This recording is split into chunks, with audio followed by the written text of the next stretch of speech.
friends, and welcome back to the Rewind podcast of Forward Church. Join us each week as we take a look back on Sunday's message and dig a little deeper into the conversations with those who are teaching across our sites at Forward. We want to invite you to be part of the conversation too. So if something we're talking about on Sunday morning sparks a question in you, head to our website, forwardchurch.ca/ask us, and submit your questions there. And we're going to do our best to engage with those questions in this space. With that said, let's jump in and get started.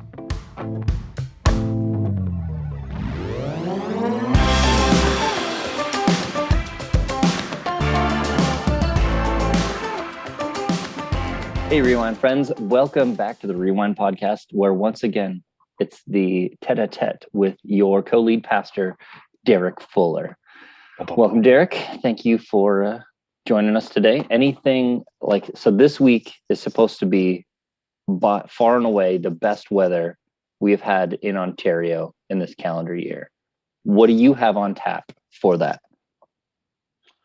Is the pool open? That's a real question. It got opened back in remember when we had the hot streak back in the beginning of April? I opened it then. I haven't personally been in it. That's fair. Boys have both jumped in quickly and jumped right back out. Yeah. We don't have a heater, but it's an above ground pool that sits in the sun all day. So my assumption is by the end of the day, it will be above 70, which is when I start to contemplate jumping in after going on a bike ride. Right. Or mowing the lawn or something like that. Right. There needs to be physical exertion in order for you to jump into a water that temperature. Yeah, I gotta be hot and sweaty and feel the need to cool down. Right. I'm like, if it doesn't start with an 8, we don't even have the conversation. That's that's my level of pool enjoyment. When it gets into the 8s, then I can lay in there and just float away an afternoon. But when it comes to the 7s, man, it's just about cooling off. Right. And do you have the new bike yet? I got the new bike last Saturday, so I'm all ready for this weekend. Nice. I'm biking. In fact, I'm looking at maybe doing a ride all the way down to my parents and back. So down to Tilsonburg and back on the weekend. So I'm assuming that'd run me about 150 kilometers, I think, if I pull that off. So that might be my Saturday. We'll see. Wow, that's a lot of kilometers. How long would that take, approximately? I mean, it'd probably take me, there'd be some water breaks in there, somewhere between 3.5 hours down to 4 hours down. Probably maybe a little slower on the way back. We'll see. No, that seems fair. You got to get out early. Sun's up. I might get my wife. These days. If I'm dying, I might just have Amanda come down and pick me up. Yeah, you got the nice new vehicle, so you can throw the bike rack on the back there and get air conditioned on the way home. That's right. Awesome. So you got to lead us into what, even for people who aren't familiar with Jesus and Scripture, this would probably be some familiar passages and words, right? Like, a lot of us have heard things like an eye for an eye, turn the other cheek, all those sorts of things. I loved how you did the whole Niagara Falls thing, right? Like that we start to take for granted the wisdom inherent in these words because we blow past them so many times. I couldn't help but think, I went to the Rockies once, 15 years ago, and I remember just being like, how could you live out here and actually accomplish anything and not just stare at the beauty of these mountains all the time, right? But I have friends who live in that area and they're like, we might go once a year or something. I'm like, guys, you live 20 minutes from some of the most beautiful scenery on the planet. What's wrong with you?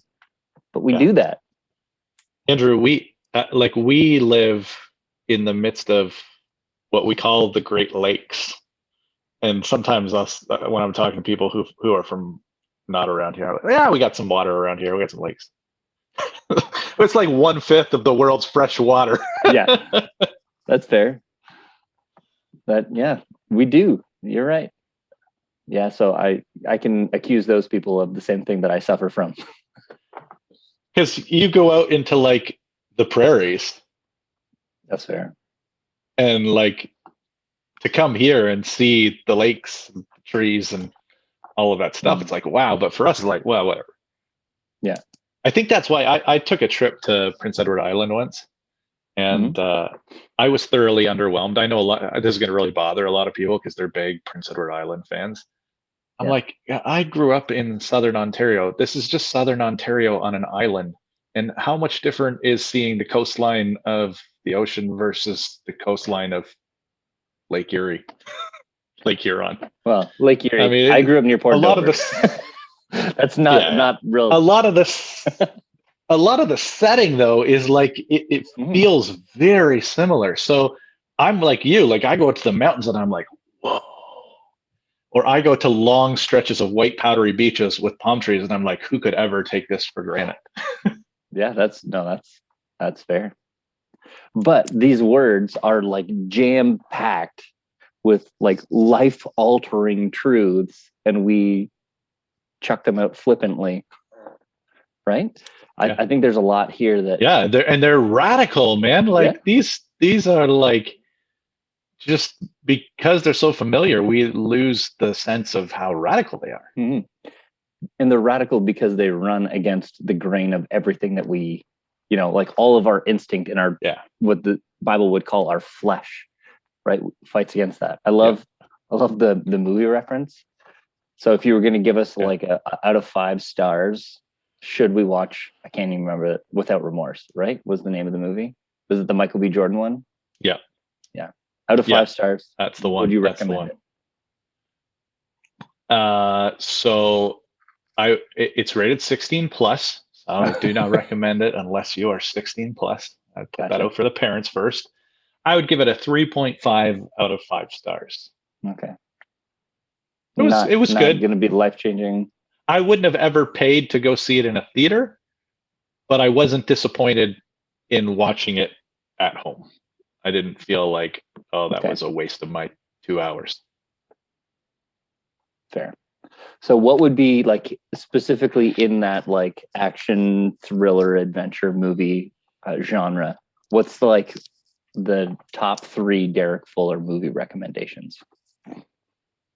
I love the Bourne movies. I really all of them. Maybe not the newest one, but the original 3 in the trilogy I really enjoyed. My favorite movies of all time aren't in this category. So the only movies that I have ever purchased were Lord of the Rings. So I got all 3 of the extended edition of the Lord of the Rings. Why on earth would you extend that times. Punishment of your, like, those are long enough already. So why extend them? So good. And then Remember the Titans is my other, like, one of my go-to movies. I never regret sitting down and watching Remember the Titans. I don't regret watching Denzel Washington in most things. I really like Denzel Washington. So we actually just watched Remember the Titans with our 2 oldest boys, and obviously the whole racial tension thing that is super real in our world right now. It's just a helpful conversation starter for us as parents to say, like, no, people still have this mindset in a lot of ways, and even different subtle ways. But again, if you got Disney Plus, great watch with your kids. Remember the Titans. But those Bourne movies are like everything that you talked about. And they're like, I'm going to instinctively punch you in the face before you can punch me in the face, right? Like that's all that is you messed up my life. No. Well, you did this to my life. Now I'm coming for you, and I'm going to burn everything to the ground. Yes. So you talked about this. Why don't you give us sort of the big picture summary of your message, because we've sort of been flirting with the edges here. So give us the big idea and where it came from. Yeah, so we're really looking at 2 of the examples of Jesus, going back a few weeks to when Jesus was talking about, hey, this is the level of righteousness that I'm calling my people to, that's beyond the teaching that you've heard from the scribes and Pharisees, right? And so he ends with these 2 statements. And the one is about you have heard that it was said, an eye for an eye and tooth for tooth, but I tell you, don't resist an evil person. And then he goes on to talk about gives these different examples of what it looks like to not retaliate and to relinquish your right to retaliation. And then I think that just flows naturally into his final one, which is, you have heard it was said, love your neighbor and hate your enemies. Well, first of all, nowhere was it ever said hate your enemies. Love your neighbor was in there, but that was an add-on. And this is really going beyond the ethic of don't just not retaliate against people who do evil to you, but love them. Actively go out and serve them. Yeah, one of the notes that I had was, and so the call then, I was going to say, there's like this super progressive nature, right? Like that you move from like you use the term like graciously absorbing injustice and then responding in love instead of responding in kind. And I was like, it moves so beautifully together what Jesus is doing here. And I just like the beauty of Jesus thinking in this passage was just eye-opening. Yeah, and the whole thing is interconnected because he's building these examples one on top of the other, and then they come into this culmination really of, okay, like, how's this for a kingdom ethic? Just love everybody. Love your neighbor and your enemies. That's what it's going to look like to live in my kingdom. Now, I know that this will grind the gears of some people who are more naturally either, aggressive in nature or combative, who would much rather pull a Jason Bourne or a Michael B. Jordan in that movie and just be like, okay, actually, I'm going to punch you in the face. And that's the way to solve this problem. But I think it's really important to actually, I thought you helpfully identified that comes from a desire for justice inside of us, that isn't inherently necessarily evil or wrong. So would you just reiterate that or maybe build it out for us? Like, where's that sense of justice come from? And is it good to punch people in the face? Let's start with where does it come from, and then we'll get to is it good to punch people in the face. So where does it come from? It comes from the fact that we are created in the image of God. And I often tell people, I think this is a great apologetic for the reality of a just God. Because if you remove God out of the equation, we just have what some would argue, we just have this naturalistic world that's happened by chance. What's your standard for justice? It can't possibly be that someone more powerful takes advantage of somebody less powerful. That's the way that nature works. The more powerful feast on the less powerful. That's the nature. You can't. That's not unjust. It just is if you remove God from the equation. And the fact that we intuitively feel that is unjust, not only to ourselves, but when we look at it happening to other people, we say that's not just, is a reflection of the fact that we have this ingrained in us, this sense of right and wrong, what should and shouldn't be. And the fact that what we think should or shouldn't be doesn't line up with what is just plain weird if you're going to say there is no God. So just to promo our whole 1 degree shifting, because we won't get there for another like 3 months at this point. No, we're putting them out every 6 weeks. Okay.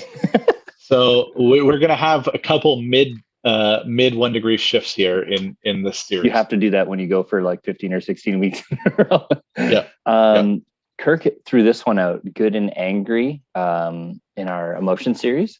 And it talks about anger and really lays the foundation for the justice of anger. So if you are someone who would consider themselves an angry person or someone who wrestles with anger, which I do as well, I took this out of that list and have been reading it. And it's really helpful and does a lot of the same thing that you did this past Sunday, Derek, and explained that like that anger and that response to an injustice, whether it's against you or somebody else, isn't necessarily wrong, but there is some righteousness in there, but we need to properly channel and disciple that, right? So and we're not, and that's where we get into the issue, right? Because especially when it affects us personally, or affects those who we love and care about personally, Mhm.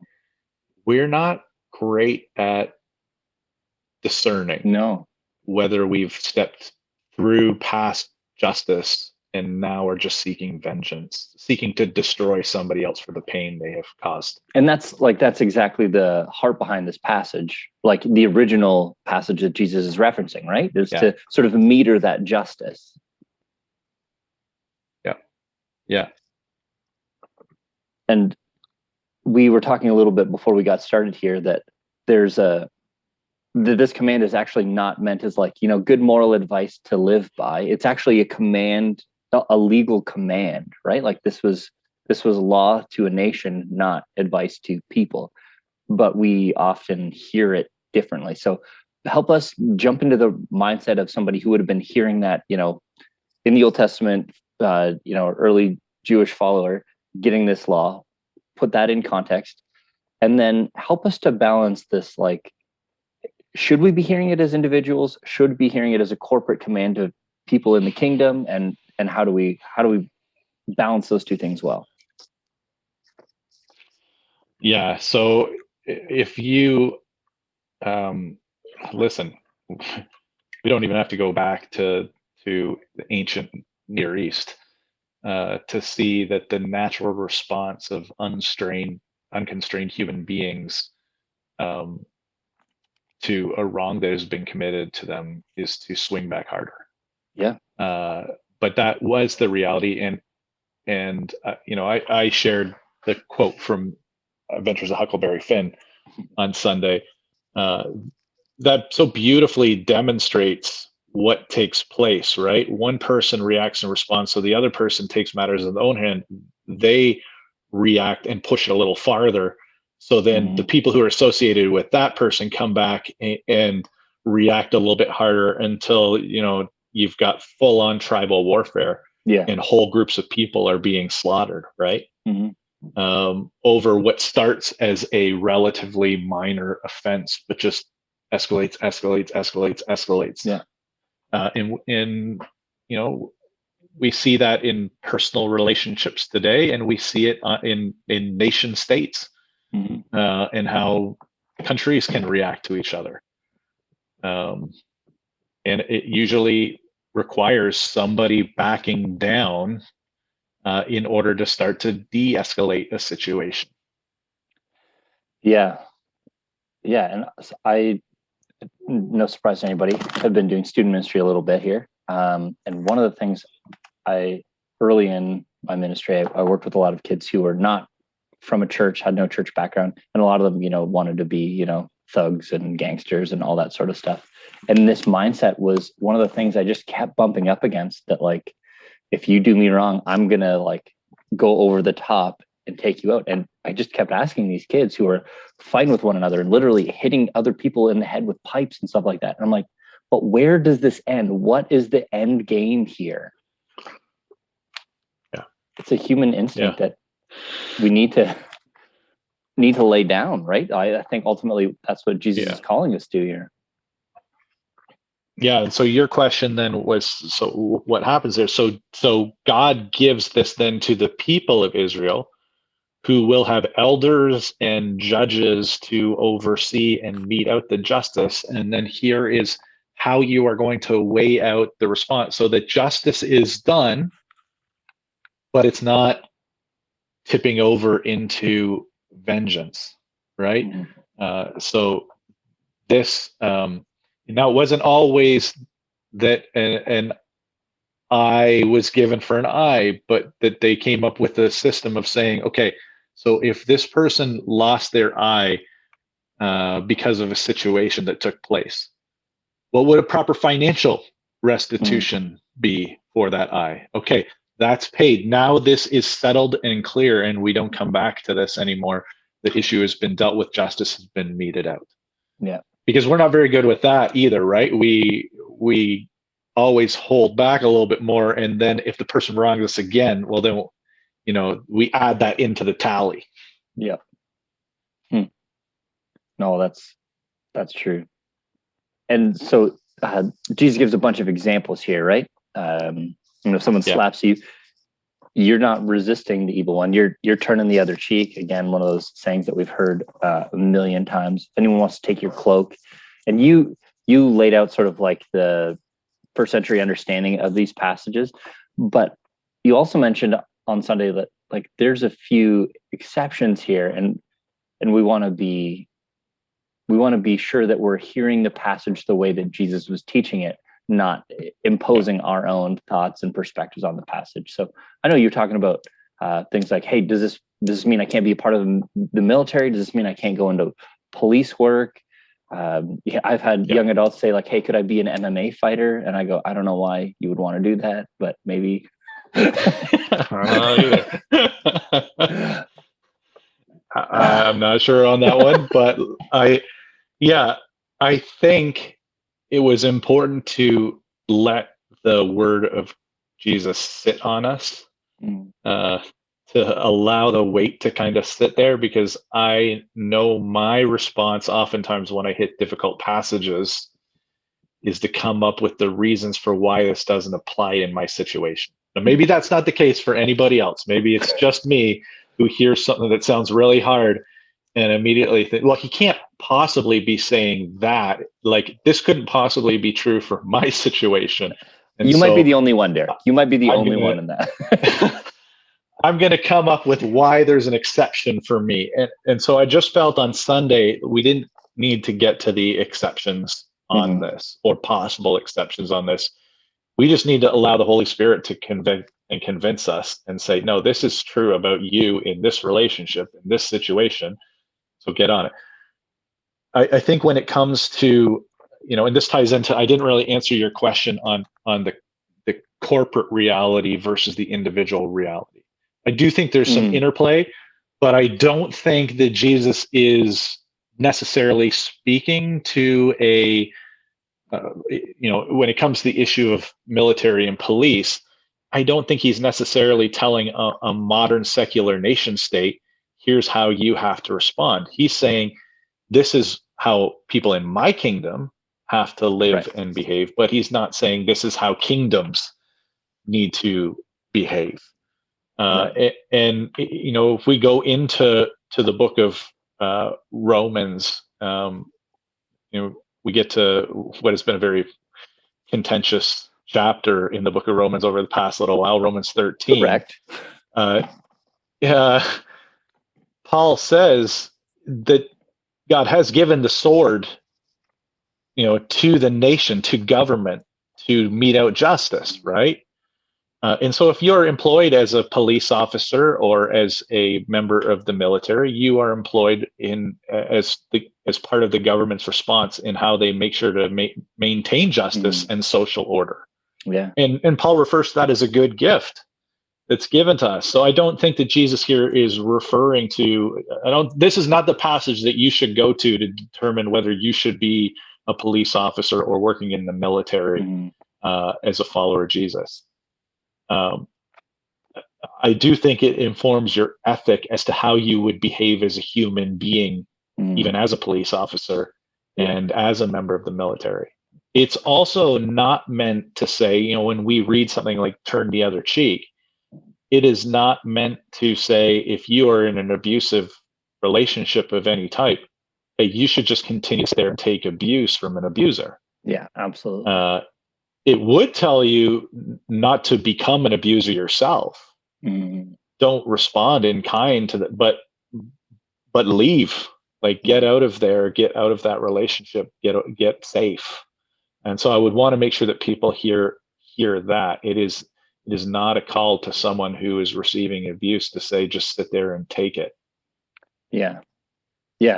You were mentioning that just before we went live here, that like there is something in the nature of an abusive relationship where you can twist those things to hear them, or maybe it's the voice of your abuser saying those things. So we don't want to be ever. To guilt you, right? And to, spiritually abuse you on top of that, to say like, this is what it means to follow Jesus. No, it doesn't. Yeah. And there is like, obviously abusive relationships, please don't stay there. Please get help, get out. We love you. Don't do that to yourself. but there is almost like Yeah. this subsection of people who want to follow Jesus that would take this and make it almost like a self-flagellation thing. Like I almost, when I am under those sorts of things, then I feel like that's when I'm truly following Jesus. Is there anything to that, or is that just weird religious self-persecution? I don't think we should seek out pain and suffering. I don't think that makes you more godly. I think if you follow Jesus, you will experience situations where you experience being mistreated and, you know, you experience suffering for the sake of Christ. But you don't seek out suffering for the sake of Christ. I think those are two very different things. Yeah. And I think, especially in my earlier days of following Jesus, I could lean into the unhealthy end of that, where I'm like, if I'm putting myself in situations, that means I'm doing the right religious thing. But yeah, and some of the way that you know that is how you. It's not just how you react to those situations, but it's what takes place in your heart when you find yourself in those situations. If you find a little pride and self-righteousness rising up inside you because those situations happen, that's not a good sign. Yeah, it's maybe not you're a good just sign looking for a fight. What's actually taking place. Yeah. Yeah. So I'd love to sort of continue to move on through the passage here, and you get the examples here of turn the other cheek, the cloak, and the go the extra mile. Give to one who begs, and don't refuse the one who would want to borrow for you. Was there anything in there for you that felt either really captivating or really difficult to wrestle through for you, in terms of like the practical application of that today, or was there anything that just really struck you? Yeah, I think when it comes to, if they sue you for your tunic, give them your cloak too. I'm still, even after wrestling through this passage, I couldn't for sure tell you how far we should push that as followers of Jesus. Like, does that mean that we should never defend ourselves if we are being, kind of unjustly taken to court? I don't think so. I don't think that's what Jesus is saying, and yet that does seem to be the illustration that he's giving here. Is like, not only do you not fight them, but you just give them whatever they're asking for. And then I think of a situation, let's say a situation of a couple who's divorcing, and one of the spouses is just incredibly unreasonable and is trying to take the other person for all that they have. Is the call in that situation to not fight them on it and just to release it, and just I'm just done with it, I'm not going to fight you? I think it's more this idea of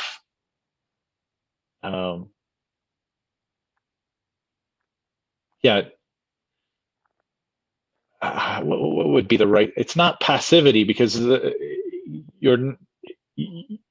it's not that you disengage completely, but it's, again, it goes back to what we talked about here, this willingness to absorb injustice. Yeah, that line, I think you hit that somewhere near the in order to stop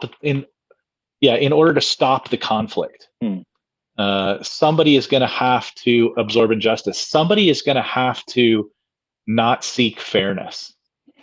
And that is so hard for us.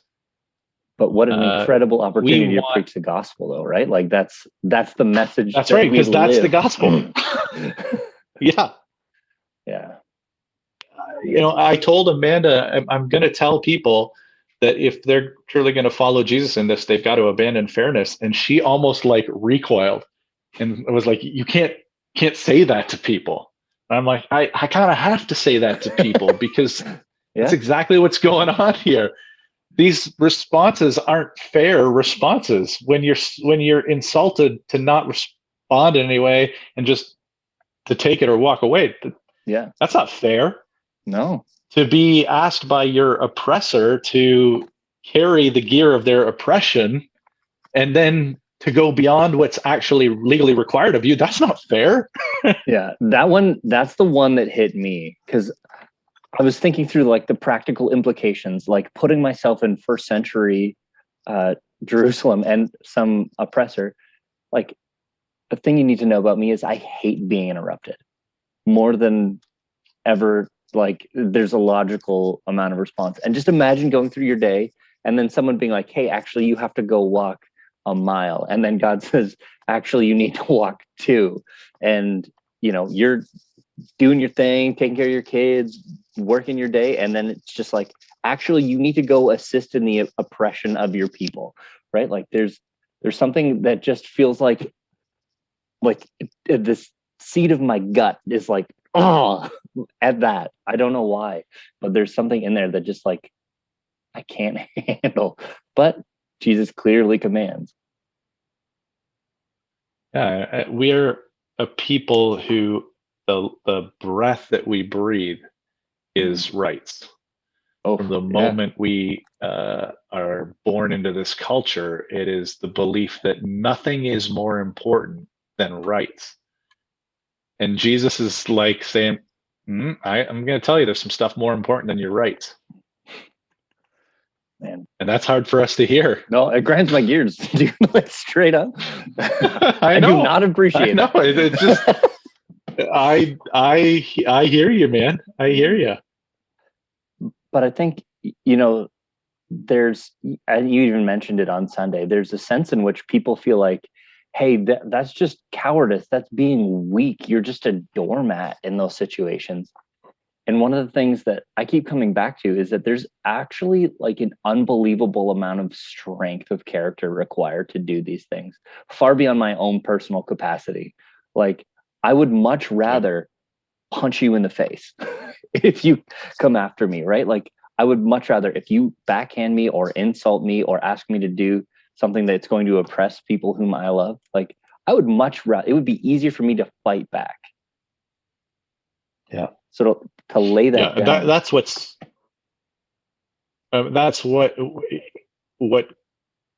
men like Nelson Mandela and like Martin Luther King Jr., right? Like that's what it's the strength to stand there and to take what is injustice over and over again, and yet not respond with bitterness and anger and retaliation. It's just a strength there that is far beyond kind of the tantrum of retaliation. Yeah. And I said on Sunday, like, who has the resources to do this? The people of God do, right? Because we have the spiritual resources to do it in both the theology that we have, which says, hey, you can lay down your rights because you believe in a just God who makes things right. And then also beyond that, in the empowering of the Holy Spirit to help us do what we can't do in our flesh. Yeah. And I feel like, for me anyways, like, I sort of get stuck at this passage, like the retaliation pieces. And I think I can like theologically get myself to arrive at the point where I agree. But if you extend it into the next little pericope here that you're bringing us to, that we have to actually not just like take it, we have to then respond with love. And I'm like, I have a migraine even just thinking about this. Yeah, and then that's where the cross reshapes everything. Yeah. Right? Because this is the foundational story for us of a Savior who absorbed injustice and returned love. Hmm. I mean, that's what takes place on the cross. Yeah, absolutely. So it may surprise you to learn, Derek, that there are a lot of people wrestling with these very concepts of laying down their legal rights and Yeah. and responding in a gracious and Christ-like manner in the midst of time where, for a lot of people, whether that's related to church or unrelated to church, it feels like your freedom is being ripped from your hands forcibly. And a lot of Yeah. like, that's how people are feeling, whether that's true or not, like that Yeah. people are feeling that way. Like everywhere you go, all the conversations I overhear have that tone. So how can we, as people shaped by the word of God, people living in this new upside down Christ-centered kingdom shaped by not the law, but the cross, as we sort of wrap up here, like pastor us out of this moment? I'm wondering what it would look like for somebody who, and I'm not saying whether you're right or wrong in being angry or irritated about the restrictions that you've had to deal with over the past 14 months. But as a follower of Jesus, if you're a follower of Jesus, what would it look like for you to reach out to your MP and just send them a letter of encouragement and love? That MP that you are so mad at for what has taken place. Because I think that's the type of thing that we're being called to do here.